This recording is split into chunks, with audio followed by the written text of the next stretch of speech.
your life, your health. Are there any male gentlemen here? I don't think so, gentlemen. There's one over there. Oh, yes, ma'am. I'm talking to you. God is talking to you. All right. And are you prepared to hear what I say? Yes. Thank you. Prostate health. That's how God made Adam. 6,000 years ago. And that's what we'll be talking here. The enlarged prostate, prostatitis, prostate cancer, what causes it, what can you do as prevention. Every organ of the body was made to be servant to the mind, and the mind is the capital body. We already spoke about it last 2 days. Far too little thought is given to the causes underlying mortality. The disease and degeneracy that exists today, even in the most civilized and favored lands, the human race is going down. 9/10 of diseases originate there.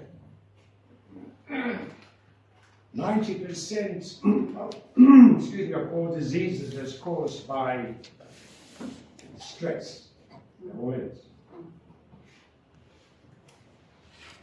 One way to optimal health. Your health is your responsibility. How will it be clear? Brother, can we just close the door, please? The window. It's a bit strong. Okay, there we go. We spoke about drugs. We decided clearly from the international organizations, drugs is anything other than water and healthful food. Genesis 1:20. Genesis 1:29, water, that's what God knows. Anything outside that are drugs. People need to be told that drugs do not cure. Otherwise, health is recovered in spite of the drug. Drug medication is a curse, right? 3 main prostate problems. An enlarged prostate becomes inflamed and infected. And secondly, it leads to cancer. All right. And this is how God made us, males. There's the bladder. And just below the bladder is the prostate gland. And the tubes leading from here goes into the male organ. And there's a little scrotum and testicles, and they're all working together in harmony. That's how God made the males. That's how God made them. Functions of the prostate. It works in conjunction with the bladder muscles and controls urinary flow. So when anything goes wrong here in terms of size, etc., it interferes with the flow of urine coming from the bladder down here and through the little penis. Aging prostate. You're getting older and you wake up every now and again. You don't go to the toilet. Imagine getting through your day without memorizing where the nearest bathroom is. Watching an entire 2-hour healthy movie, without worrying about you missing the next pass. Imagine enjoying a stronger stream when you go to release yourself. Instead, you could be able to step right up and release your more powerful stream. After all, peeing is supposed to feel good. It's supposed to release you after you get into the bathroom. And here's the male reproductive system, bladder, prostate, and the 2 little testicles. Enlarged prostate. It affects 60% of men from the ages of 40 and on. It's even affecting teenage boys, late teenage, 20s and 30s. It's coming down. I'll tell you why. By age 18, 90% of men have problems. So that's the normal prostate. And here is the hypertrophy, increasing growth. From this to that, just below the bladder. You can imagine that this one begins to increase in size, it's going to interfere with the flow of the urine from the bladder. That's what happens. There we are.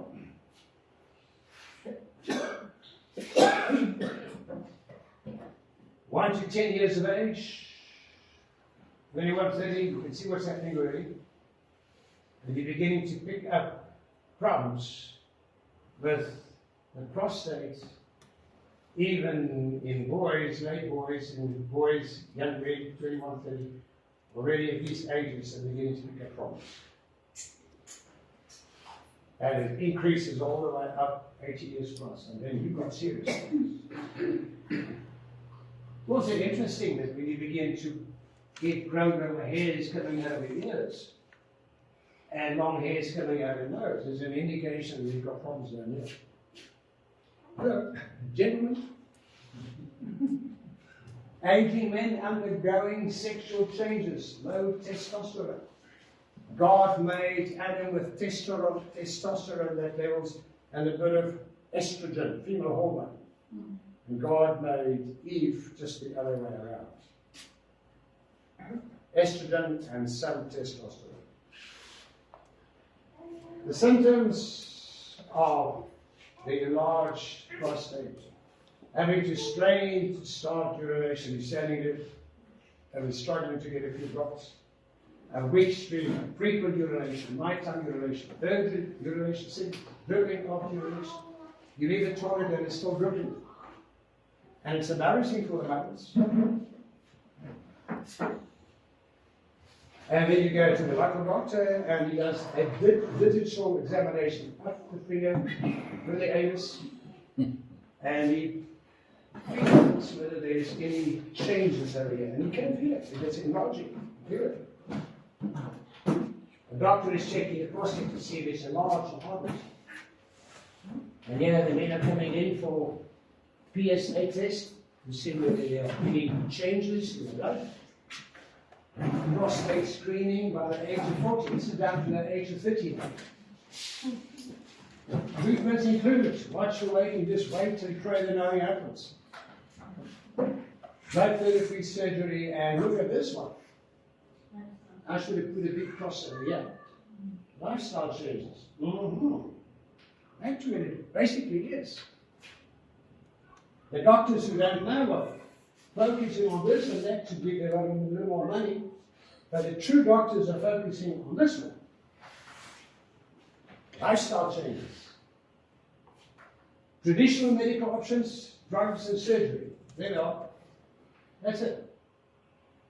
And the most common drug options, and these are the options for you. All drugs have undesirable side effects. Every single drug has side effects.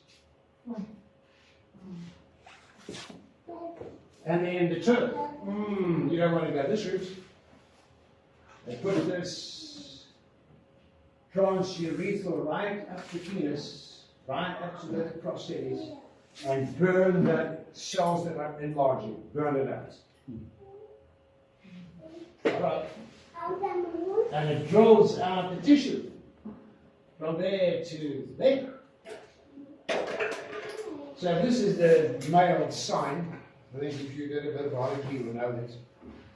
You can see it's collapsing. The little man over here is collapsing. To find the answer to prostate problems, check the testosterone level. Here the young gentleman, aged 18, full of testosterone. He is so busy screening the show. And as he's getting older, less testosterone. And here's the person, aged 80, and he's got basically no testosterone yet. You could be married, mommy's unhappy, he is unhappy. Hello? Okay. So here are the two differences. Here's a young guy, full of life, full of energy, he's playing this sport activity. He is high testosterone levels. And here's the other guy that's his friend. Low testosterone, and he's hardly coping, he's busy dying. He's only 20 years of age. Low testosterone, its effects on the human male, low sexual drive, low. Male infertility, even the little seeds are not working anymore. Erectile dysfunction, the number of males from the church that is contacting us with this problem, it's a major problem.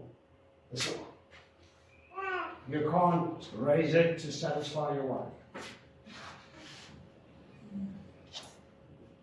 Sleeping disorders, weakness, mood swings, sudden weight loss or gain. These are the key signs of a person that's with an enlarged prostate.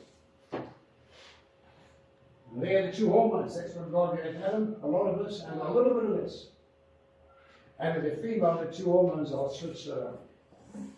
All right. Xenoestrogens.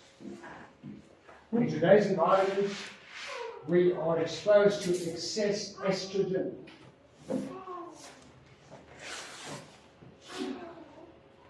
Pollutants and chemicals, all these poisons around us, from the air and from the food we eat. Most of the molecular structures of these poisons look very similar to our own organs. So now you are using cosmetics, you're eating food, you're eating hamburgers, single deckers, double deckers, triple deckers. And now you're wondering why you become sick. Because the foods inside here, there's a lot of hormones in here. The animals, the cattle, the cheeses that you use are sprayed with these things. And those hormones are similar to your hormones. And it all goes through the skin and through the mouth to your ovaries and your testicles, and it changes your behavior. Hello. It happens through exposure to progestin, pesticides, herbicides, preservatives, plastics, industrial waste, car exhaust, soaps, glues, everything from our kitchen to my bedroom and to the bathroom, poisons. All right. What causes prostate enlargement? I already spoke about the bisphenol A we take the bean tins, and you turn it upside down, and it should be falling out, it doesn't. Now they put bisphenol A on the inside, and you open the can and it just falls out. That is one of the key causes of cancer. This, even also prostate cancer.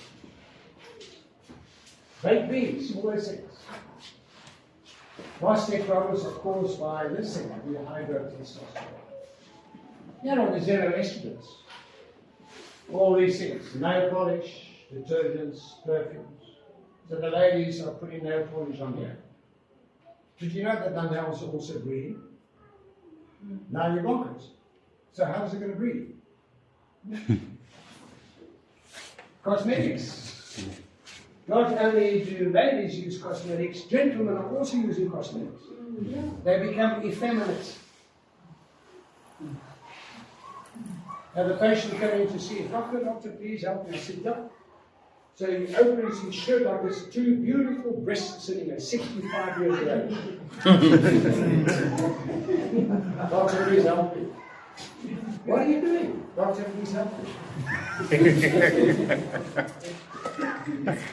I say it again, it's two beautiful breasts on a male of 65 years of age. Those things. Those things. Xenoestrogens. Harvard University experts are calling it toxic beauty. Toxic beauty. There are some 70,000 registered chemicals in these things. It's all poisonous, it's all carcinogenic. 7 testosterone killers. Microestrogens produced by certain fungi. Fungi is a poison by the system, that's where mushrooms are included. Yeast is included in that. The most common bean is zeroline, which can be found in maize and barley and oats and wheat. These are the foods we eat, and just make sure there's no mold in it. Walls. Chlorinated pools. swimming in pools that have been chlorinated. Poison. Your water has been chlorinated. From the world where we are, I'm not sure where you get your water from here.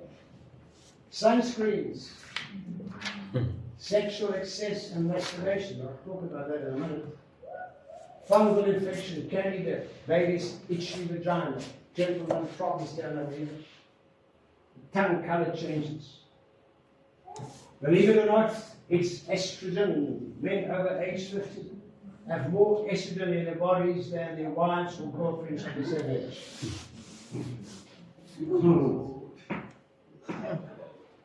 Crazy worlds. Estrogen-like chemicals in our foods, chicken, pork, etc. The farmers are spraying, using these poisons to kill off the diseases in animals. And they all leak into the milk and the foods that we're eating, the flesh. The real culprit is aging. The older we get, the more fat cells we have. We spoke about the fat cells. Poisons, the fat cells will increase. See the men with the belly fats. There it is, normal prostate. And that's the toxic prostate. Just changes from this size to that size. It blocks the flow of the urine, and now that's the first sign that you've got problems. The rainforest prostate toxin remover. The Brazilian pork. What a beautiful herb. That we know about. It's called sour salt. Used for all cancer treatments. Works. Works. Why is VP acid damaging to your prostate and sexual health? It's chemically similar to poison. All these toxins have the same molecular structure as the hormones that God gave the ladies and the hormones that God gave the men. Same thing. Right. And the tissue of the prostate and the uterus are similar.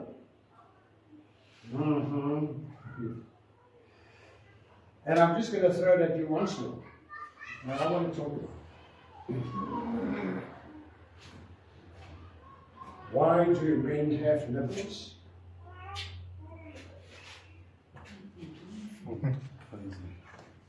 Why have you got nipples?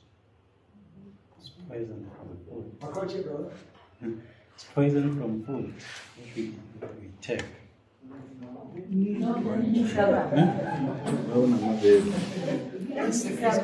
Poison. I'm just asking you a question. We don't seem to have an answer. Eating poison.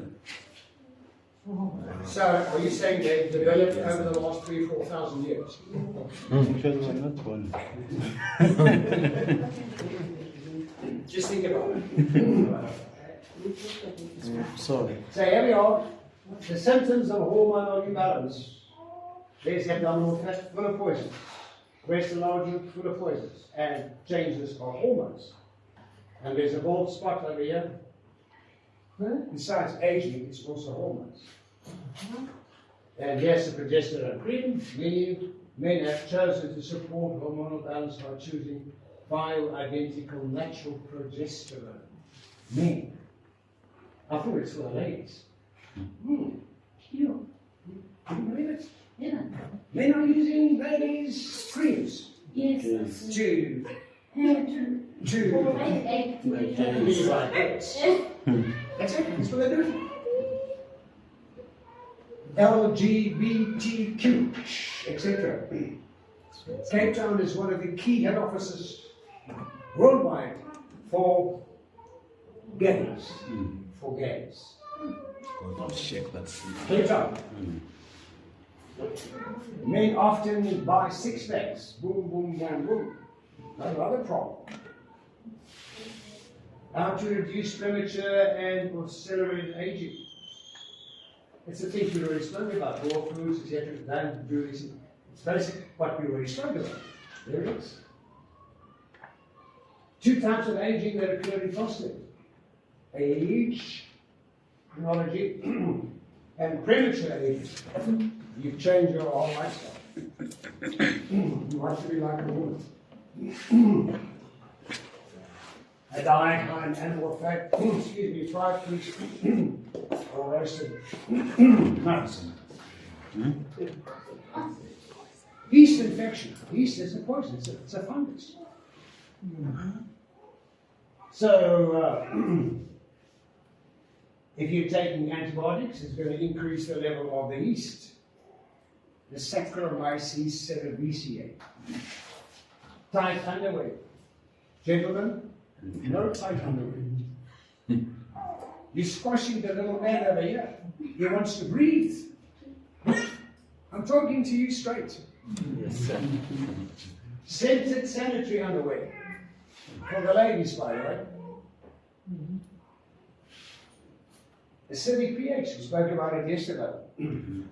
Pregnancy, stress, large amounts of sugar. These are the things that increases your yeast levels inside your body. Males and females.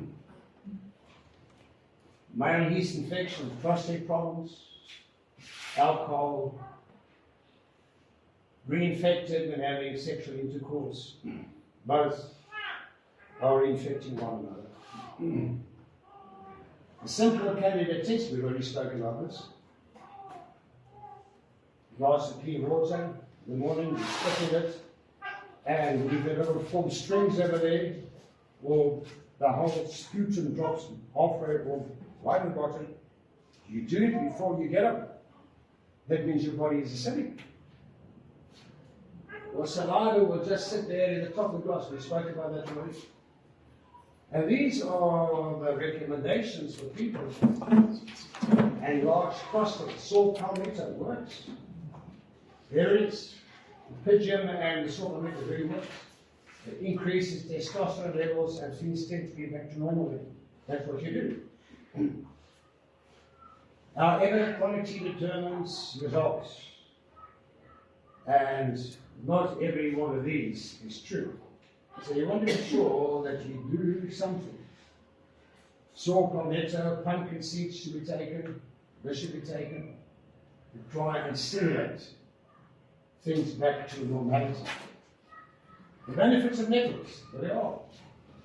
Promoting a healthy prostate, works. Singing nettle. You can also take singing nettle supplements. Add 1 teaspoon of dried nettle leaves to a cup of hot water. Steep for 10 minutes. Strain. Drink the tea 2 or 3 times daily. Pumpkin seeds. You say you need zinc. You need zinc. Men is zinc, which helps men maintain a healthy prostate. So the zinc level drops. Interesting. And naturally dried pumpkin seeds in the sun will give you zinc and things may change around. It's recommended to eat raw or slightly dried seeds on which the full covering stem is stored. Pumpkin seeds should be consumed daily for a month on a full stomach, a handful like that. You can do the Kegel exercises, that's to strengthen the pelvic muscles all around you. Strengthen those muscles. That also helps. And tomatoes. Genesis 3:18. Tomatoes contains lycopene, that is God's medicine to prevent prostate enlargement and treat. 3-4 big tomatoes, you fry them in water on the pan, and you give it to your husband, even your teenagers, and that helps. So here we are, and there's another one, beta cytosterol, Callioptex. You have to fry them, not raw. Now you fry them. You can eat them raw, but if you fry them, you release more of the active ingredients. Got it? Yeah. Sorry? Yeah. Sorry. I was talking about tomato oil. And wetland, yeah.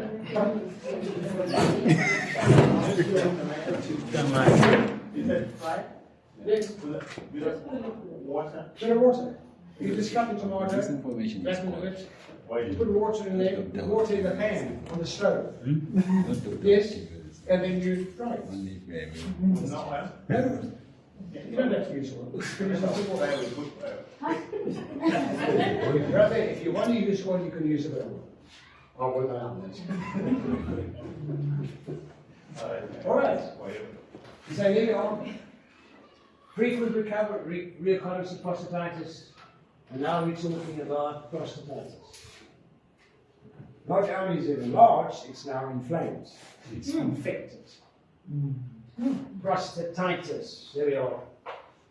The infection of the prostate. Stage 2.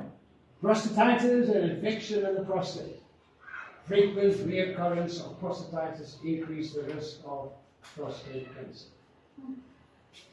And brothers, prostatitis is an infection, inflammation. It can affect men from their late teens to old age. This used to be disease of men over 65 and 70. It's all come down to teenagers. Why? And here is a form you can complete, and you can answer those questions, and you can test yourself mild, moderate, or severe prostate cancer. You can do it. The symptoms of prostatitis: pain between the scrotum, and the rectum, bottom. Fever, blood or pus in the urine. If any color change or any textural change in your urine, look, there's a problem. Frequent urination. And advanced prostatitis, it becomes more difficult, and sometimes you could even start bleeding, blood coming through. That's serious. Prostatitis, prostate cancer number 3. Cancer.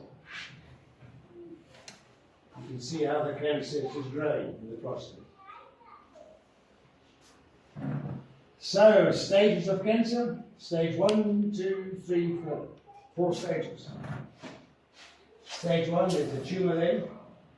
Stage 2 is growing bigger. Stage 3, it's moving. Stage 4, it sends the cells, cancer cells, to the rest of the body. It metastasizes. It's spreading. Every 6th man in the Western world has got this problem. Now look at this statement, gentlemen. And 1 in 4 black can develop prostate cancer in his lifetime. The mortality rate is high in the black communities. There's a reason for that. It's higher and more prominent in the black men population. Oh. Current US statistics: 1 man is diagnosed with prostate cancer every 2 minutes. 1 man dies every 11 minutes. And up to 75% of men have prostate cancer by age 75. Globally? All right. And here are the 10 male cancers in South Africa. Number 1, in men, black and white, Asian, whatever it is, colors.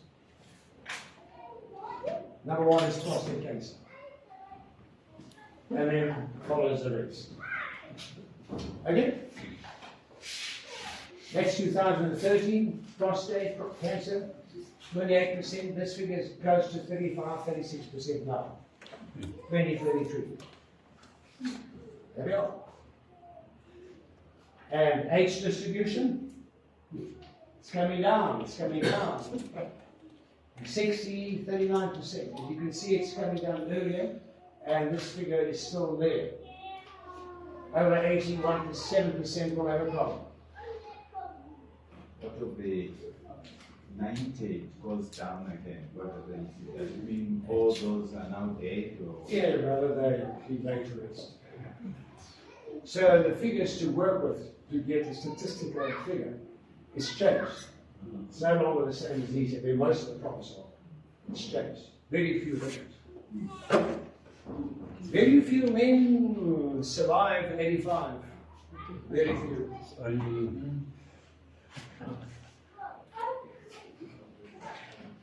Moses is standing on the Mount of Sinai. He's 120 years.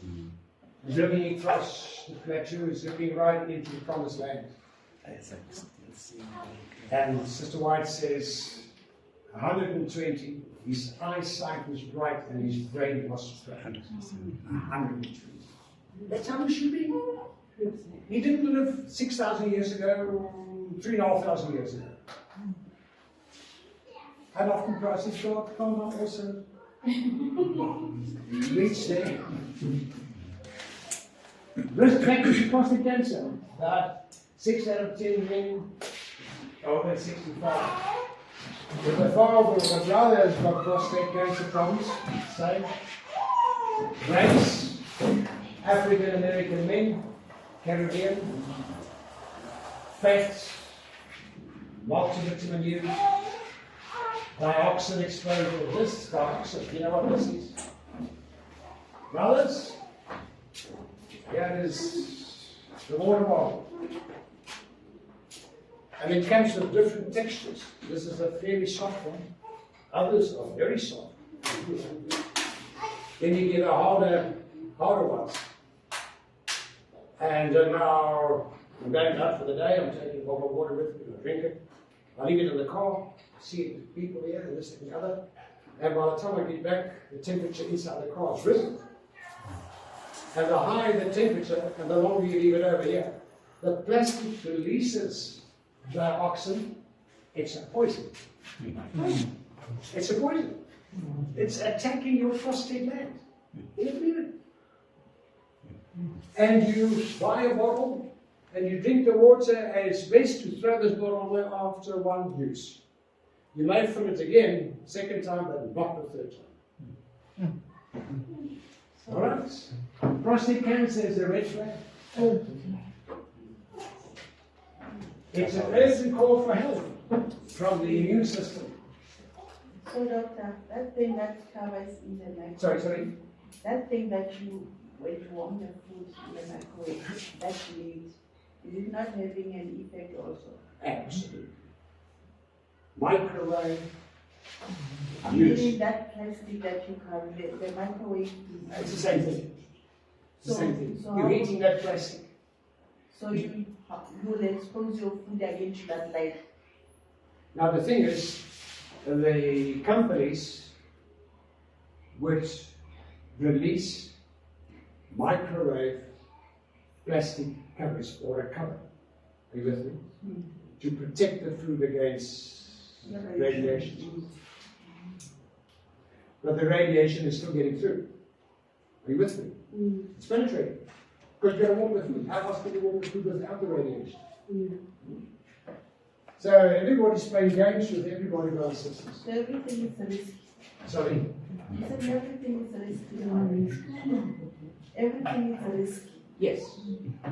So in terms of the toilet paper that you spoke about, saying you has the BPA, so what is the alternative way of doing things? Are we going to the Indian thing, carrying a jack to the toilet?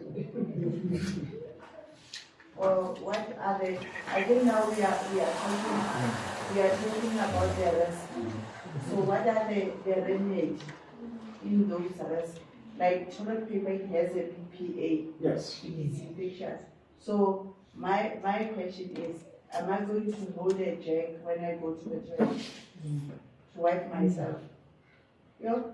My sister, I've just mentioned you went there yesterday with the BPA. I've written to 2 companies that sells products right across and with BPA. Does your products contain BPA? It's poison. They haven't come back to you. When I get back next week, I'm driving to Sandton. I will see the managing director. I want him to tell me face to face. And he's going to give me a letter stating that it is clear. So if you are a layman like me, I don't know the content, how will I identify the BPA? My sister, on the tin or the pack that you buy, there is the consumer services details.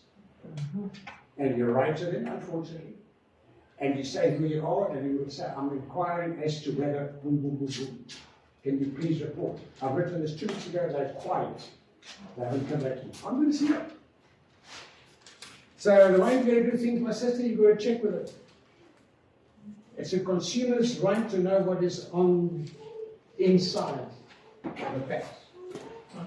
All right. Or in other words, there are some toilet papers that you know. There is. Brother, I'm not even sure about this. The toilet paper that we're using and the results coming through, I've got emails all over. It contains, it carries, it's not fit for using, it causes cancer. Did you know toilet paper causes cancer from young? So what should we use? Satan is bad as well. What do we have? No, it's the grace of God. My sister, the time has come that we have to do our own marketing. We've got to find out what is inside the foods and the products that we use. We've got to do it. Nobody else can do it for us. It's up to you, my sister. I'm doing now, I'm checking on the BPA from these companies. I'm waiting for the they're quiet. 2 weeks, normally they respond quickly. They're quiet. What do you say? My sister. The weight watch. Is that going to work? Maybe, maybe not. No one wants to make it.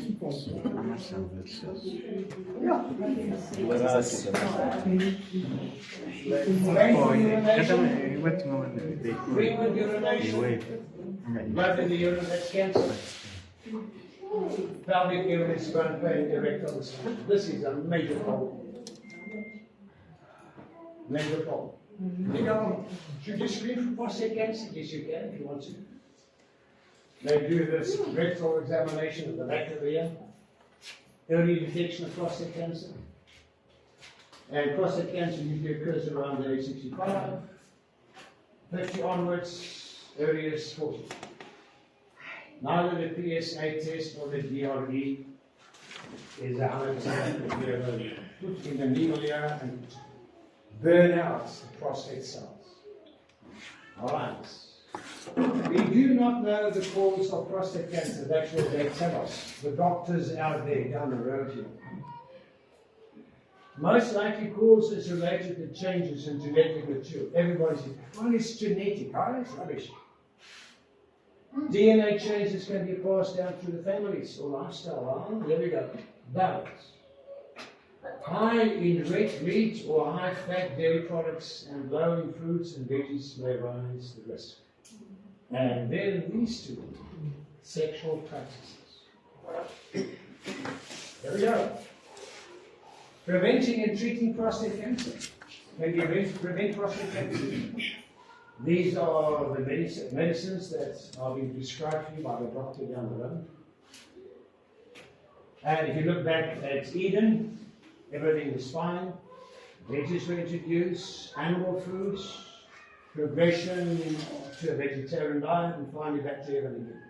From Eden to Eden, that's going to happen. But in between here, that's where we are. There we go.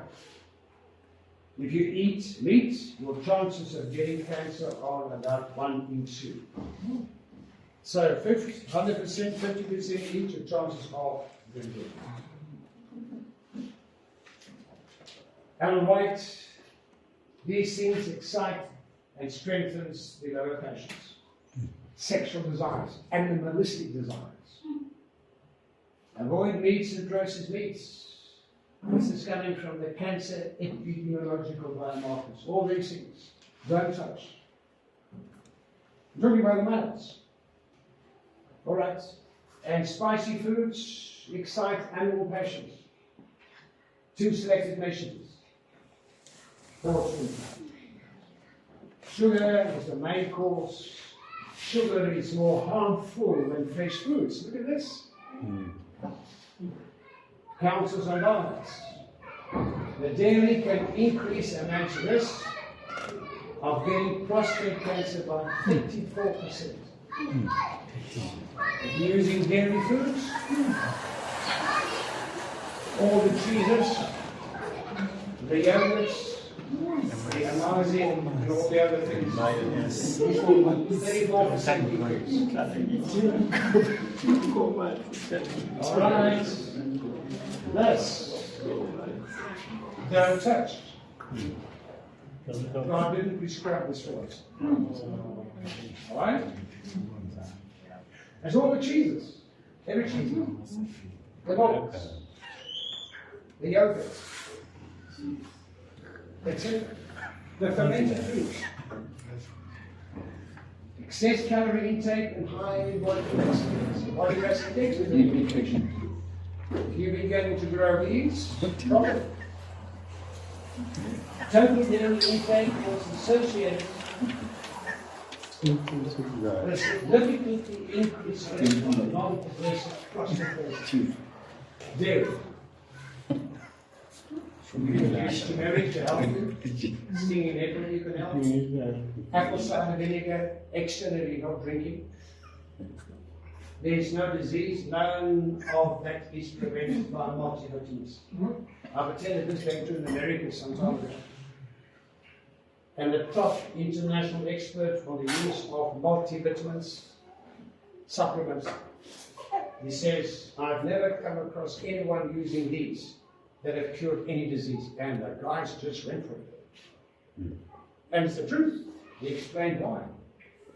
Because God created us with a balance between calcium and phosphorus, sodium and potassium, vitamin E and polyunsaturated fats. They're all in balance. If you're focusing on one vitamin or one mineral, that are now out of balance of all the others. So here are the milks that you can look at instead of dairy milk. Almond, coconut, hazelnuts, rice milk, etc. No smoking, no drinking. Here is the life of being in tomatoes to prevent and to treat. Watermelon, same color red as the tomatoes, has the same effect. All right.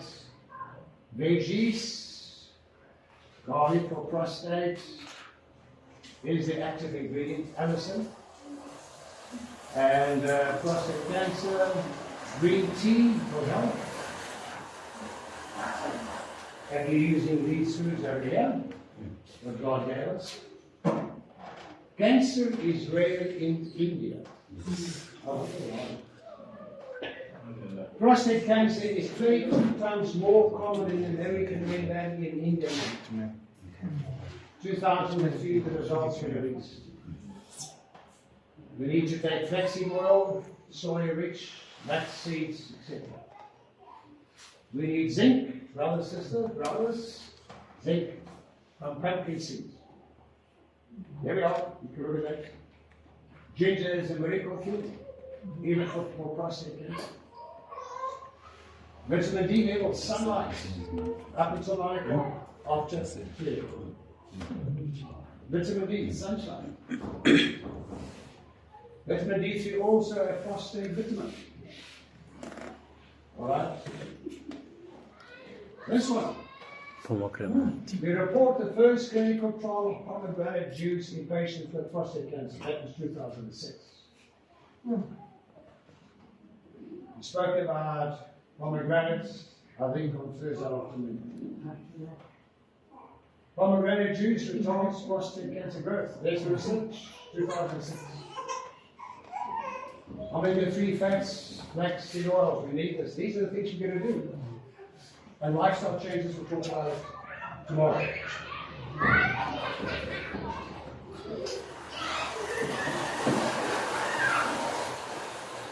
If you are a male and your estrogen level is high, problem. Making it harder to go to the toilet. And here are the things, if you've got prostate cancer, enlarged prostate, that you can do. There we are. Stinging nettle, tomatoes, pumpkin seeds. There's a salt palmetto, and there are pumpkin seeds. Selenium is important. That's where you get it from, especially Brazilian nuts.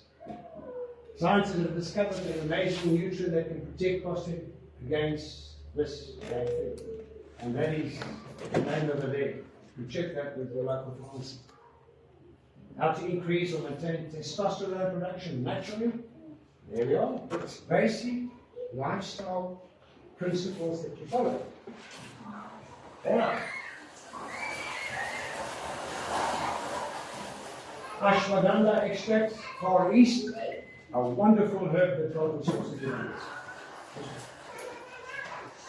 All right. And I want to go on next there. Frank Schoenberg.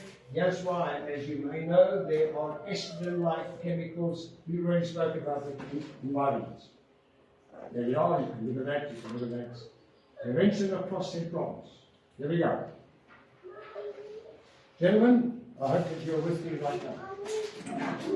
The ladies are also here. Right?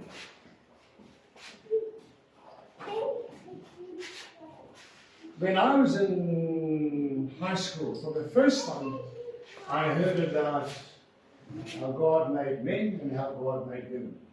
High school, grade 10 and 11. It's the first time I heard about it. 1950s.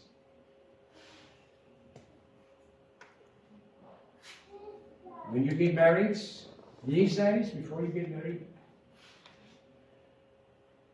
in primary schools, the kiddies are already being taught about the differences between the little boys and the little girls. Primary schools. All right? And now we're talking about the husband and wife. Husbands, you should know how God made you, and you should know how God made your wife. That's critically important. And I didn't have this clear before, but then we ask the members of the church, like a session like this, gentlemen, tell me, whose property is this? Oh, that's mine. Married men. Tell me, whose property is this? That's mine. Hello? It's not your property. This belongs to God. That belongs to God. It's not your property. Read 1 Corinthians chapter 6. What did you not know? Your body is the temple of God, not your temple. Genesis 1. God created Adam and Eve. And who kept the first Sabbath? Who kept the first Sabbath? Adam and Eve. God. It's good. Not Adam and Eve. What were they doing? It's good. They were just watching God how He was keeping the Sabbath. Are you with me? That's all. Where was Adam and Eve? They only kept the Sabbath on the second Sabbath the following week. That's why they keeping the Sabbath. Should go to the Bible. Yes. All right. Fearfully and wonderfully made. This God gave unto men to please God. Revelation 4 verse 11, God created us to please Him, not to please me. You're going to read. Rejoice with the wife of thy youth. She lays her hands on the spindle. Live joyfully with the wife you love. Behold, thou art fair, my love, thou hast done us. King Solomon. Now I want to ask you a question, beloved. Hebrews 13 verse 4, Paul is writing to the Hebrew church, the Jewish church. And he says in Hebrews 13 verse 4, marriage is and the bed Defiled. To whom was Paul writing this letter? Gentlemen, please tell me. To whom in the church is he writing this letter? To the married. To? To the married. To the? Married. Married. What about those that are separated? What about those that are divorced?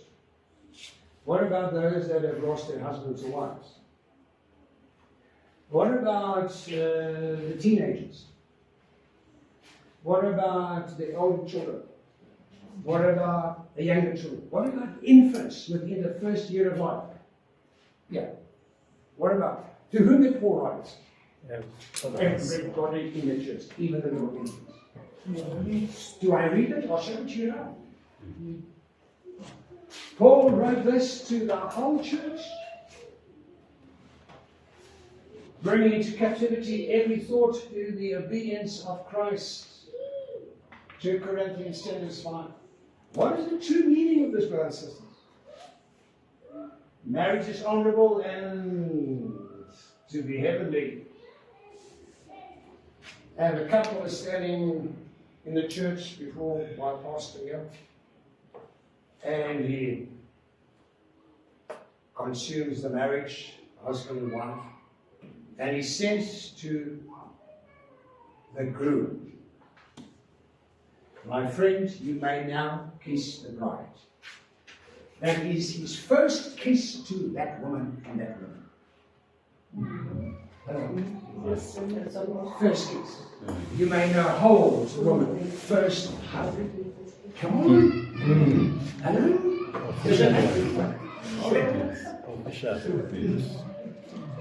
Come on. Marriage. Paul named and denounced shameful vices. And Paul was looking at the sexual practices in the church, wherever he went. And he saw things and he heard things and he witnessed things that shook him. And he wants to write about these things. And he says, I don't know what can I use? How can I explain to them what I actually want to tell them? And he writes this. Ephesians 5:3-5. Paul named and denounced shameful vices, evil deeds. Evil deeds. But he did not paint them in the lurid color so as to appeal to the low and sensual appetites of readers. Is there our country over there? You know what these evil deeds are? Masturbation. You know what these evil deeds are? LGBTQ, sodomy. I attended the first international HIV/AIDS conference in Durban in the year 2000. And they had about 65 different exhibitions over there. And there was one exhibition of the homosexuals. And they had big posters the size of this, of how the male, how he pleases his other lovers.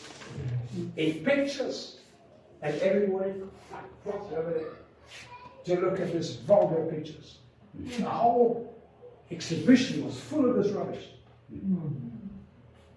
Sodom and Gomorrah were destroyed because of this. And the world in Romans chapter 1 is full of it. Leviticus talks about it. No male should lie with another male like he lies with a woman. There are more than 200 counterfeits to marriage, brothers and sisters. More than 200. I worked on the presentation that used all these things. I finally got through. I said, Lord, recently stop because it's too much. It's beginning to affect my own thinking. I spoke briefly about this. There it is. Soul City. How I can prevent the transmission of AIDS. The government, South African government, released this. On page 15 of this booklet, somebody stole one of the booklet. Call.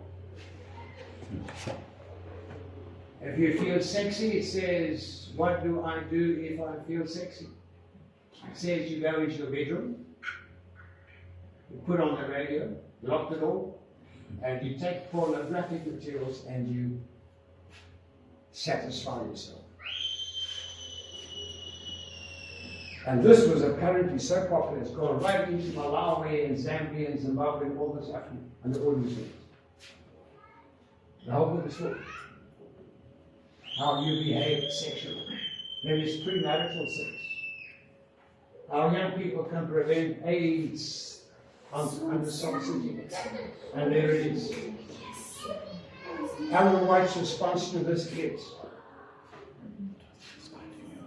this degrading vice. Vice is evil. The soul debasing vice. This bewitching vice.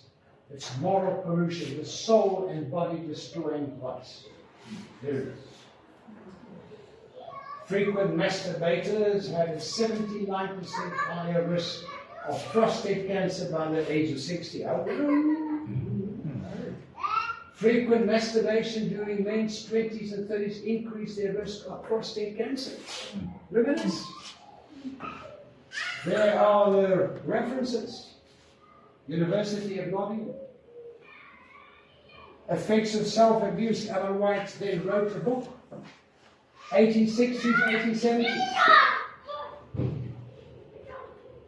Affects your liver, the lungs, neuralgia, can't handle your nerves, rheumatism, affections of the spine, diseased kidney, cancerous tumors.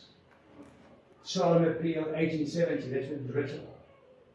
Weakened eyesight, affected intellect, catarrh, that's usually traces, dropsy, edema, headaches, backaches, loss of memory, insanity, pains in the system, idiotic. Appeal to the mothers, 1864. That's the result of frequent masturbation. Goes on. Both mind and body were enfeebled through the habit of sodomy. We spoke about the mind. This is no longer under the control of culture. Satan has taken total charge of you. Children are excused from physical exercise to a great degree, for they fear they will overwork. Children should have their disciplined work at home. They must make their own beds. They must clean their own rooms. They must clean their gardens. Do they do that? 2 Testimonies 3:49. Word does not weary and exhausts 1/5 part as much as the pernicious habit of self-abuse. Self-abuse exhausts you. 50% of boys and girls aged 13 are already involved in sexual activities, whether they're white, black, or Hispanic. There it is, June 6, 2008.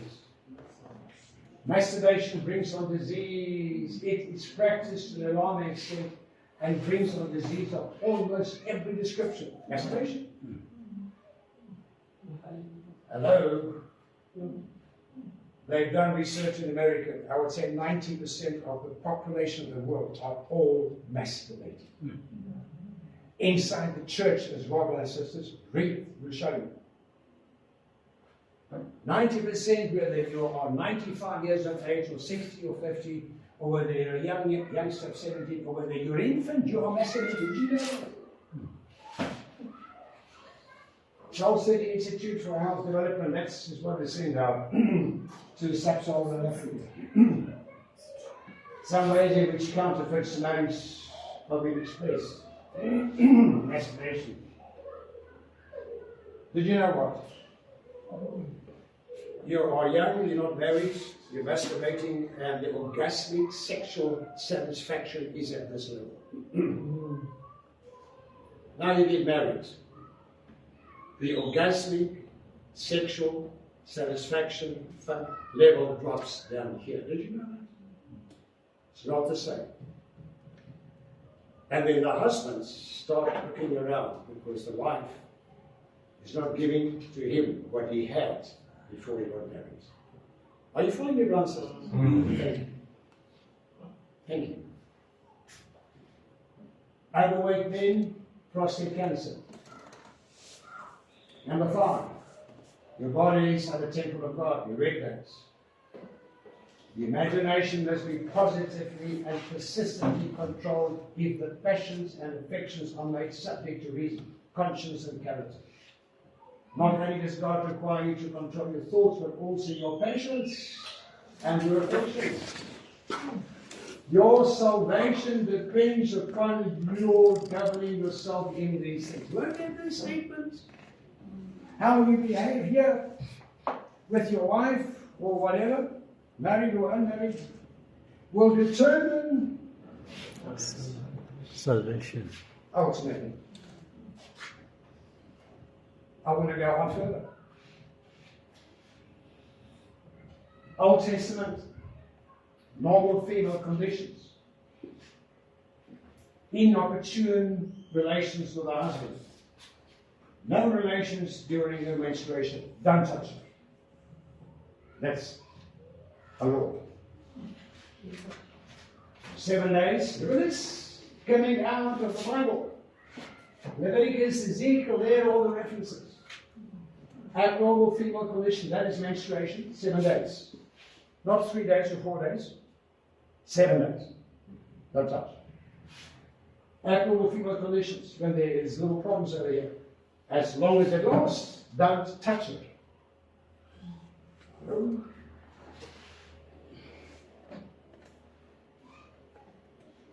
Male conditions. You're with your wife, the copulation seeds, military forces, free from moral defects, ceremonial effects, natural effects, until evil. References. Men and women, normal conjugal relations. No relations when you meet with God. I want to read you from, you know what this book is. I want to read to you from Exodus, chapter 19. God says to Moses, Moses, tell my people I'm coming down on Mount Sinai and I want to talk to them.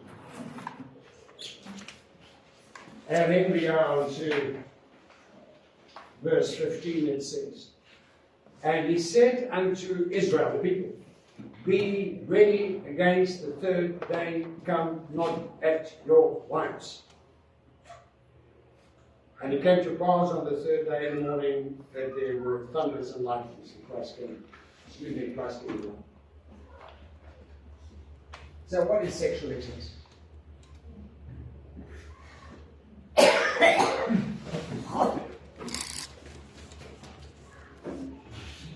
They've done studies in certain areas, US, Abundu, Aka, and looked at 18 to 29-year-olds, 40 to 45, 30 to 39. The frequency is 6 per week, up to 7, 8, 9 times.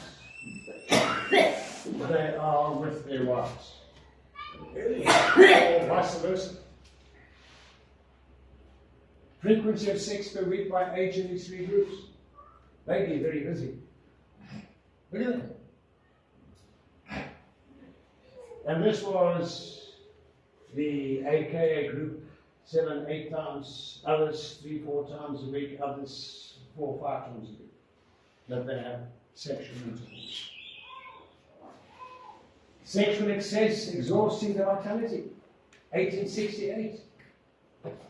Brothers and sisters, if the wife feels that in order to please her husband, she must come down to his standard, when animal passion is the principal basis for his life, she displeases God. If she feels she must submit, she does not understand the duty to him nor her God. Sexual excess will destroy love for devotional exercise, exhaust vitality, weaken the brain, and sap the constitution of energy, which must be used for God, not for yourself. 2 Testimonies 4:77. The impact upon a woman's delicate sexual organs is tremendous. God made Eve extremely delicately. 1 mind character person at 2:24. Women's delicate organs are worn out. You can understand what that means. And become diseased. Childbearing is no more safe. Sexual privileges are abused. 1888. And here are all the diseases. Syphilis, HIV and AIDS, shigellosis, cancroids, herpes. Swaziland, 3 out of every 5 young babies born are born syphilitic with syphilis. That's 2013, 2023, much higher. Sites of new cancer cases, breast, ovary, uterus, it's increasing all the time. It is not pure love that actuates a man to make his wife an instrument to minister to his lust. It is the animal passions which come for indulgence. How few men show their love in the manner specified by the apostle, even as Christ also loved the church and gave himself for it, that he might not pollute it, but sanctify and cleanse it, holy and without blemish. That's what God calls at the husbands. The same way Christ looks at the church is the way that Christ looks at the male when he is with his wife. This is the quality of love in a marriage relation which God recognizes as holy. You know this statement? Herpes. Herpes is a pest. There are the lesions. That's what it looks like. And that's the entrance to the cervix, right down there. And there is the cancer. Don't touch now. It's serious. Patricia Bailey, a gynecologist, and she writes about women at low risk of cervical cancer, low risk of this cancer, down through the vagina into the cervix. And this is what she says. Women at low risk, no sexual contact until after the age of 20, and married. No more than 2 sexual partners throughout your lifetime. Each partner must not have had sex with more than one other partner. The system is weakened and pap smears prove that. Look at this statement coming from the University of Louisiana. It affects 1 in 3 women. All these things that I am about to show you. All those, where is it now? Yeah. Affects 1 in 3 women. The privilege of the marriage relation. Christians who are married should really consider the result of every privilege of the marriage relation. And sanctified principles should be the basis of every action. It should be endorsed by God himself. They shall be one flesh. Even in marriage, a person should not assume they have consent for sexual activity. Marital rape is as serious as any other sexual assault. So the husbands come home, the wife is busy with the kids, she's tired, you can see she's tired. And then he tries to maneuver and manipulate it somehow down the passage. It's wrong. It's wrong. Even in marriage, there should be sexual consent between both parties. When both parties feel like to be together, both parties will know that. If the one is tired, the other one respects that. Paul and Peter writes, husbands, honor your wives. What is it supposed to mean? Honor your wives, respect their behavior. You will soon know whether she would like to be with you or not. You'll know it. Don't force the issue. Give continuous active consent. It's never the same way twice. Look at this. Lift your partner up, don't belittle them. Respect her. Be kind to her. Let this mind be in you in Christ. Be courteous, be tender-hearted, be understanding, be thoughtful, be considerate. That's Christ.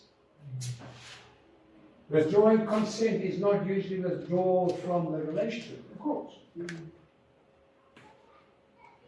God never designed that marriage should cover the multitude of sins that are practiced. Sensuality and base practices in a marriage relation are educating the mind and morality for demoralizing practices outside the marriage relation. Oh, right. So you're with your wife and your mind is not you, your mind is somebody else.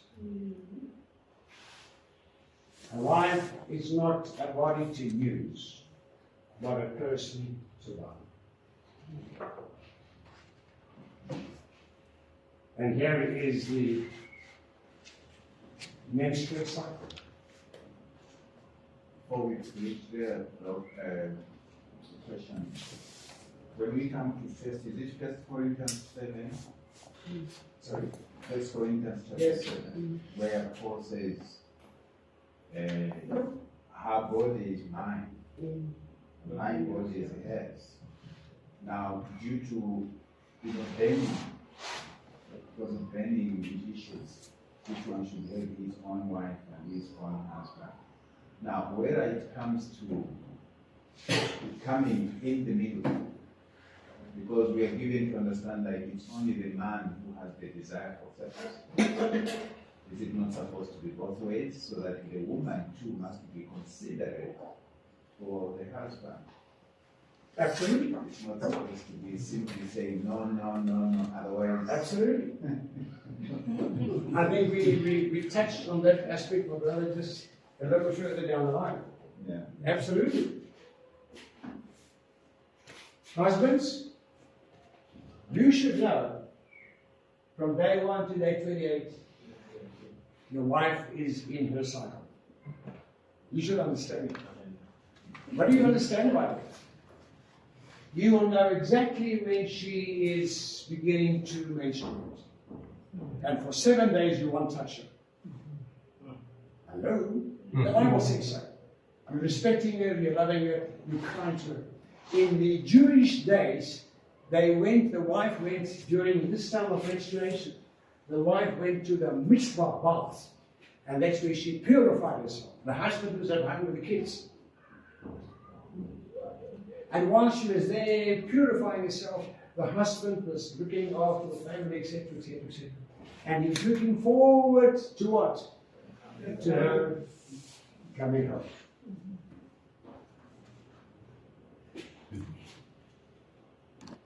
Know your wife's monthly cycle. Husbands, when you dress, you'll change the clothing. On the inside of the door, you want to have this menstrual cycle over there. You want to know exactly when it's time for it. Day 1, 7, 14, 21, 28. And ladies, day 1, the menstruation starts. And day 7, that is how God made Eve. And after day 7, there should be no physical contact between the husband and you. And close to day 14, that is when you experience the middle schmitch, it's the pain. And you'll know exactly when the little egg cell is coming down. Hello? The egg cell produced by the ovaries for fertilization by the husband's seed. You'll know it. Do you know it? Do you know when it comes down? You will feel the pain and you can see it in your underwear. There's a little discharge over there. And you should know that, my sisters. Right about day 14. And after that, you can be with your wife. Hello? Some women experience pain, aching in their ovaries during ovulation, called middle pain, middle snitch. Most women ovulate anywhere between day 11 and day 21. This is how things have changed over the years. But ideally speaking, day 14 is the time it actually comes down. And after that, you cannot fall pregnant, of course. Mummy knows that I can't fall pregnant. So here we have the youngsters, ladies, phoning us or seeing us, Doctor, we are getting married. on such and such a day, we don't want to have children right now. Please help us. No children. And then we go through this, and the husband is present. Not very happy. We complete this study here. What took place in the afternoon of the sixth day of creation in the Garden of Eden? God just made Adam and God made Eve. Now, before I answer that, God married Adam and Eve. Around about 3, 4 o'clock, Friday afternoon, day 6. Are you with me? Yes. Day 6. Marriage. And Sabbath was approaching. What do you think God told Adam and Eve? Sabbath was approaching. What did God tell Adam and Eve? Have you ever read Isaiah 58? Yeah. I want to read it. By the way, it's a reader. If thou turn away thy foot from the Sabbath, from doing thine pleasure on mine holy day, and call the Sabbath a delight, the holy of the Lord, honorable, and shall honor him, not doing thine own ways, nor finding thine own pleasures, nor speaking thine own words, then shalt thou delight thyself in the Lord, and I will cause thee to ride upon the high place of the earth, and feed thee with the heritage of Jacob, thy father, for the mouth of the Lord has spoken it. And here we are. And God came down on Mount Sinai, and he said to Moses, the husbands will not come to the wives for 3 days. God is meeting with his people. It's a special day. Don't come to your wives.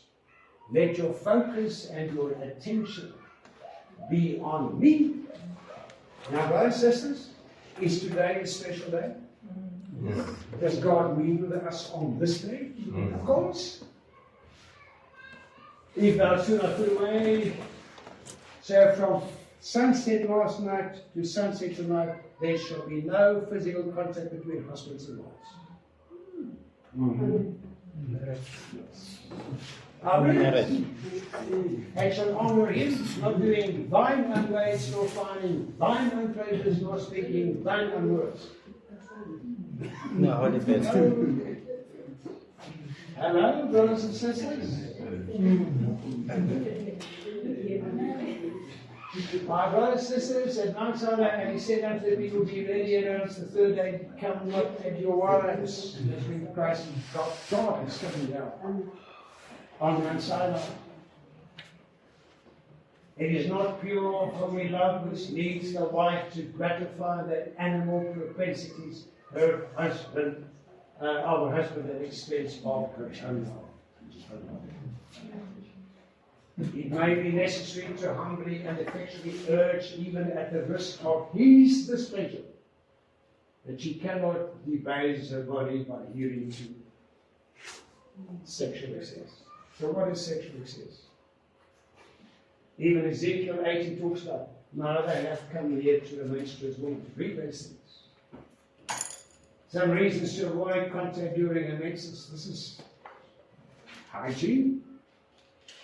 Infections of the tube, infections of the uterus, the whole area could be infected. Women suffering migraines. Some women's sexual desire decreases during this time. They don't feel like menstruation is accompanied by pains. HIV and all the other diseases. Ezekiel forbids it. You can read it over there. Remember Isaiah 58, 30 to 50? If thou turn and put away thy pleasure, my holy day, not doing thine own ways, thine own pleasures, then shalt thou delight in the Lord thy God. So, brothers and sisters, brothers, day 0 to day 7, no contact. If you don't really want to have children during this time, it's a bit dangerous to not use protection during this time. Because you're not sure when the egg in mom is coming out, which is ovulating. And so from day 14, after she knows when she must know when she's passing the little egg. So from day 14, the egg has come down, and these 14 days have again. Okay. But then there are 4 or 5 Sabbaths in a month. So 7 plus 5 is already 12 days. So half the number of days in the month, you don't come to water.